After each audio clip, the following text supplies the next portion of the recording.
പിതാവിൻ്റെയും പുത്രൻ്റെയും പരിശുദ്ധാത്മാവിൻ്റെയും നാമത്തിൽ ആമേൻ. മത്തായിയുടെ സുവിശേഷത്തിൽ 26-ാം അധ്യായത്തിൽ 31-ാമത്തെ തിരുവചനത്തിൽ ഇങ്ങനെ കാണുന്നു: ഈ രാത്രി നിങ്ങളെല്ലാവരും എന്നിൽ ഇടറും, ഞാൻ ഇടയനെ അടിക്കും, ആടുകൾ ചിതറിക്കപ്പെടും എന്നെഴുതപ്പെട്ടിരിക്കുന്നു. സഖറിയ 13:7 വചനം ഉദ്ധരിച്ചുകൊണ്ടാണ് ഈശോ പറഞ്ഞത്, ഈ രാത്രി നിങ്ങളെല്ലാവരും എന്നിൽ ഇടറും. മത്തായി 11:6 ഈശോ പറയുന്നുണ്ട്, എന്നിൽ ഇടർച്ച തോന്നാത്തവൻ ഭാഗ്യവാൻ, എന്നിൽ ഇടറാത്തവൻ ഭാഗ്യവാൻ. ഞാനിത് ഈ ഒരു വചനം എടുക്കാനൊരു കാരണമുണ്ട്. നമ്മുടെ നോമ്പുകാല ധ്യാനത്തിൽ എന്തുകൊണ്ട് ഞാൻ ഈ വചനം ധ്യാനിക്കുന്നതെന്ന് ചോദിച്ചാൽ, ഇപ്പോഴത്തെ സഭാന്തരീക്ഷത്തിൽ ലിറ്ററേച്ചർ സംബന്ധമായിട്ടുള്ള തർക്ക വിതർക്കങ്ങളിൽ അവിടെ ഇവിടെയും കാണുന്ന അനേകം പ്രതികരണങ്ങളിലും പലരുടെയും നടപടികളിലും അനേകം നിഷ്കളങ്ക ആത്മാക്കൾ, വിശ്വാസികൾ, ദൈവത്തോട് ചേർന്ന് ജീവിക്കാൻ ആഗ്രഹിക്കുന്ന അഭിഷിക്തരും സന്യസ്തരുമായവരടക്കം സമർപ്പിതരെല്ലാവരും അല്ലെങ്കിൽ മിക്കവരും വല്ലാതെ വേദനിക്കുന്നുണ്ട്. വേദനിക്കുന്നു എന്നുള്ളതിൽ ഒരു തരത്തിലുള്ള സംശയമില്ല. ഞാനും വേദനിക്കുക. ഇന്ന് രാവിലെ പോലും ഞാനും ബഹുമാനപ്പെട്ട മാത്യു നാക്യം പ്രവചിച്ചതിനെക്കുറിച്ച് സംസാരിച്ചു. ചിലരൊക്കെ ഞങ്ങളോട് ചോദിക്കും, നിങ്ങളെന്താ ഇതിൽ ഇടപെടാത്തത്?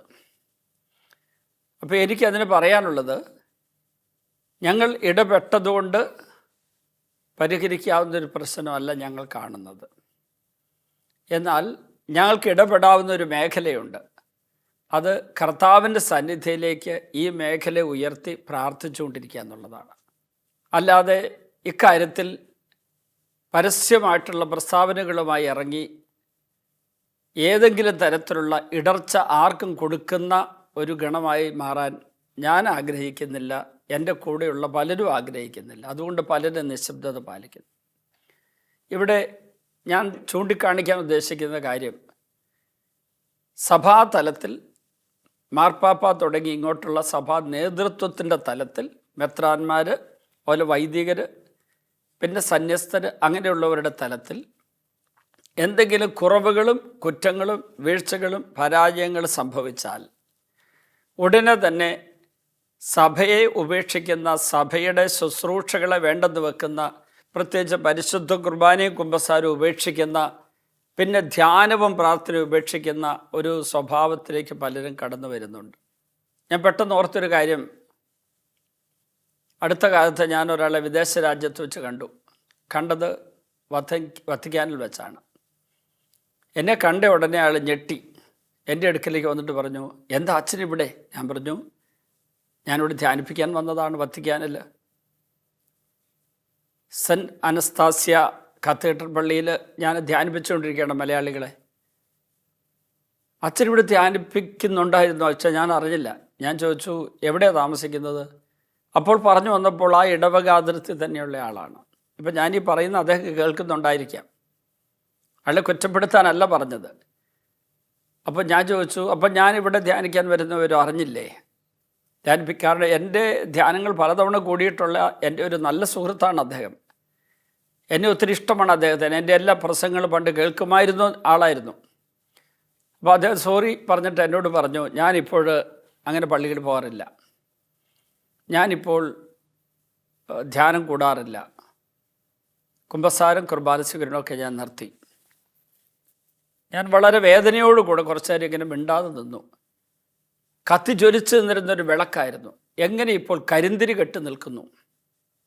കരിന്തിരി കത്തുകയാണ്. കരിന്തിരി ഇവിടെ കത്തുന്നില്ല, എണ്ണ പൂർണ്ണമായി വറ്റി പോയിട്ടില്ല, പക്ഷേ അധികം താമസിയാതെ പൂർണ്ണമായി എണ്ണ വറ്റി അത് കെട്ടുപോകും. ആ ഒരു ദുരന്തത്തിൻ്റെ വക്കിലാണ് അദ്ദേഹം നിൽക്കുന്നത്, എനിക്ക് മനസ്സിലായി. ഞാൻ ചോദിച്ചു, എന്താണ് തനിക്ക് പറ്റിയത്? അപ്പോൾ എന്നോട് കുറേ കാര്യങ്ങൾ പറഞ്ഞു. ആ പറഞ്ഞ കാര്യങ്ങൾ സത്യമാണെന്ന് എനിക്കും അറിയാം. അദ്ദേഹം പറഞ്ഞതെല്ലാം തന്നെ നേതൃത്വത്തിലിരിക്കുന്ന ആത്മീയ പിതാക്കന്മാരെന്ന് പറയുന്ന വ്യക്തികളുടെയോ അഭിഷിക്തരുടെയോ സമർപ്പിതരുടെയോ ഒക്കെ തെറ്റുകുറ്റങ്ങളാണ്. ചിലതെല്ലാം എനിക്ക് അറിഞ്ഞുകൂടാത്തതാണ്, എന്നാൽ പലതും അദ്ദേഹം പറഞ്ഞ് ഞാൻ കേട്ടിട്ടുള്ളതാണ്. അതിൻ്റെ പേരിൽ പള്ളിപ്പോക്കും പ്രാർത്ഥനയും നടത്തിയിരിക്കുന്ന ആൾ ഈശോ മത്തായിയുടെ സുവിശേഷം 11:6 പറഞ്ഞത് എന്നിൽ ഇടറരുത് എന്നാണ്. യേശുവിൽ ഇടറിയിട്ടില്ല എന്ന് പറയാൻ പറ്റണമെങ്കിൽ യേശുവിൽ ഉറച്ച ആളാണ് എങ്കിലേ പറയാൻ പറ്റുള്ളൂ. യേശുവിൽ ഉറച്ചു നിൽക്കുന്നയാൾ, യേശുവിൽ നിൽപ്പ് ഉറയ്ക്കാത്ത ഒരാളാണ് ഇടറിപ്പോകുന്നത്. നിൽപ്പുറയ്ക്കാത്തതുകൊണ്ടാണല്ലോ ഇടറുന്നത്, കാലിടറുന്നത്. കാലിടറി ചിലരൊക്കെ താഴേക്ക് വീഴുന്നു സ്റ്റേജിൽ നിന്ന്. അങ്ങനെയുള്ള ഇതൊക്കെ ഈ ദിവസങ്ങൾ നമ്മൾ കേട്ടു. കാല് ഇടറിപ്പോകുന്നു. അത് ആർക്കും എപ്പോഴും സംഭവിക്കാം, നിൽപ്പുറയ്ക്കാത്തത് കൊണ്ടാണ്. നിൽപ്പുറയ്ക്കുന്ന ബദലുമില്ല. യേശു ആകുന്ന ഈ ദൈവപുത്രനിൽ ഞാൻ വിശ്വസിച്ച ദൈവപുത്രനിൽ അടിയുറച്ച് നിൽക്കുന്നുണ്ടെങ്കിൽ ലോകത്തിൽ എത്ര കൊടുങ്കാറ്റ് വന്നാലും, ശത്രുക്കൾ എത്ര ഉപദ്രവിച്ചാലും, പിശാച് എത്ര പീഡിപ്പിച്ചാലും ഞാൻ ഇടറുകയില്ല. ഈശോ ഇങ്ങനെ ഒരു കാര്യം പറഞ്ഞു, ഞാൻ ഇടയനെ അടിക്കും ആടുകൾ ചിതറിക്കപ്പെടുമെന്ന് എഴുതപ്പെട്ടിരിക്കും. സക്കറിയ 13:7. ഞാൻ ഇടയനെ അടിക്കും ആടുകൾ ചിതറിക്കപ്പെടും. എന്നാൽ ഞാൻ ഉയിർപ്പിക്കപ്പെട്ട ശേഷം നിങ്ങൾക്ക് മുമ്പേ ഗലീലയിലേക്ക് പോകും. അപ്പോഴാണ് പത്രോസ് പറഞ്ഞത്, ആരൊക്കെ ഇടറിയാലും ഞാൻ ഇടറുകയില്ല. പത്രോസ് ആത്മാർത്ഥമായിട്ട് പറഞ്ഞതാണ് കേട്ടോ, അത് കള്ളത്തരൊന്നും ആയിരുന്നില്ല. പക്ഷേ അദ്ദേഹത്തിന് ആ യേശുവിലുള്ള നിൽപ്പിൽ ഉറയ്ക്കാൻ പറ്റാത്തതിന് കാരണം ഭയമായിരുന്നു, ഇൻസെക്യൂരിറ്റി ഫീലിംഗ് ആയിരുന്നു, അരക്ഷിത ബോധമോ ഭയമോ ഉണ്ടെങ്കിൽ വിശ്വാസത്തിൽ ചഞ്ചലിപ്പ് വരും, ഇടറിപ്പോകും. പ്രിയപ്പെട്ട ദൈവമക്കളെ, പന്തക്കുസ്ത അനുഭവം വന്നതിന് ശേഷം ഈ പറയുന്ന അപ്പസ്തോലന്മാരെല്ലാവരും യേശുവിൽ ഇടറാതെ പിടിച്ചു നിന്നതിനെക്കുറിച്ചുള്ള വിവരണങ്ങൾ നമ്മൾ കാണുന്നുണ്ട്. അപ്പസ്തോല പ്രവർത്തനങ്ങൾ 5-ാം അധ്യായം 40-42 തിരുവചനങ്ങൾ. അപ്പസ്തോല പ്രവർത്തനങ്ങൾ 5-ാം അധ്യായത്തിൽ 40-42 തിരുവചനങ്ങളിൽ ഇടറാതെ നിന്ന അപ്പസ്തോലന്മാരെ നമ്മൾ കാണുകയാണ്. അപ്പസ്തോല പ്രവർത്തനങ്ങൾ 5-ാം അധ്യായം 40 മുതൽ 42 വരെയുള്ള തിരുവചനങ്ങൾ. യേശുവിൻ്റെ നാമത്തെ പ്രതി അപമാനം സഹിക്കാൻ ഭാഗ്യം ലഭിച്ചതിൽ, യോഗ്യത ലഭിച്ചതിൽ സന്തോഷിച്ചുകൊണ്ട് സംഘത്തിന് മുമ്പിൽ നിന്ന് അവർ പുറത്തുപോയി. എപ്പോഴാണ് പോയത്?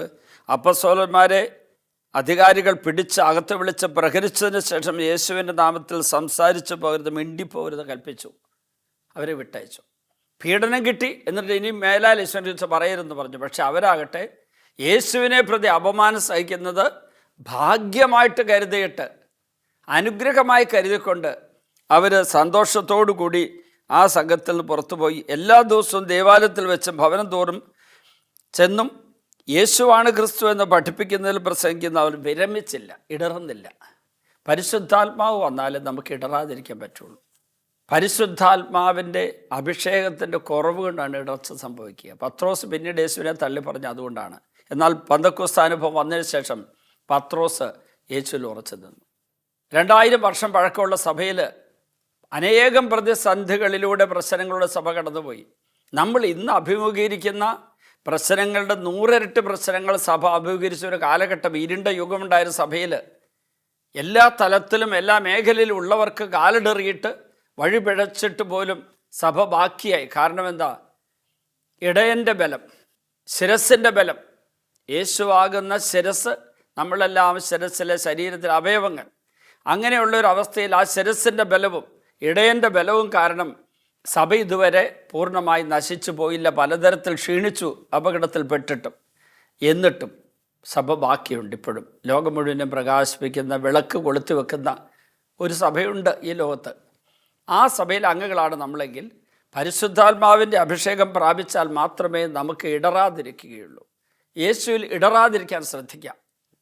ഒരിക്കലും നമ്മൾ വഴി സഭയ്ക്ക് ഒരു കേടും വരരുത്, ഒരു കോട്ടം തട്ടരുത്, സഭയുടെ സൽപ്പേര് നശിക്കരുത്. സഭയിലെ ഒരു മേഖലയും കൂദാശകൾ, പരികർമ്മത്തിൻ്റെ അനുഷ്ഠാന വിധികൾ, സഭാധികാരികൾ, സഭാംഗങ്ങൾ, അവരാരെയും ഏതൊന്നിനെയും നമ്മളായിട്ട് മുറിവേൽപ്പിക്കുകയോ തകർക്കുകയോ കേടുവരുത്തുകയോ ചെയ്യരുത് എന്നൊരു തീരുമാനം എടുക്കുക ഈ നോമ്പ് കാലത്ത്. അതായിരിക്കട്ടെ നോമ്പ് കാലത്ത് ഒരു പ്രതിജ്ഞ. ഞാൻ വഴി സഭയ്ക്കോ സഭാ നേതൃത്വത്തിനോ സഭാംഗങ്ങൾക്കോ സഭാ ശുശ്രൂഷകൾക്കോ സഭാ സംവിധാനങ്ങൾക്കോ യാതൊരു കോട്ടവും ഒരു കേടും തട്ടാതിരിക്കാൻ ഞാൻ പ്രത്യേകമായിട്ട് ശ്രമിക്കുമെന്നൊരു തീരുമാനം നാം ഓരോരുത്തരും എടുക്കുന്നു. കർത്താവെ, സഭയുടെ എല്ലാ മേഖലകളിലും അഭിഷേകവും അനുഗ്രഹം ഉണ്ടാകാനായിട്ട് എന്നെക്കൊണ്ട് പറ്റുന്ന വിധത്തിലെല്ലാം ഞാൻ ശ്രമിച്ചുകൊള്ളാം. സഭയ്ക്ക് കോട്ടം തട്ടുന്ന യാതൊന്നും എന്നിലുണ്ടാകാതിരിക്കട്ടെ.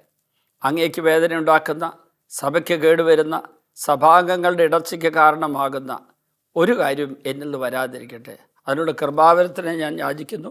പിതാവിൻ്റെയും പുത്രൻ്റെയും പരിശുദ്ധാത്മാവിൻ്റെ നാമത്തിൽ ആമേൻ.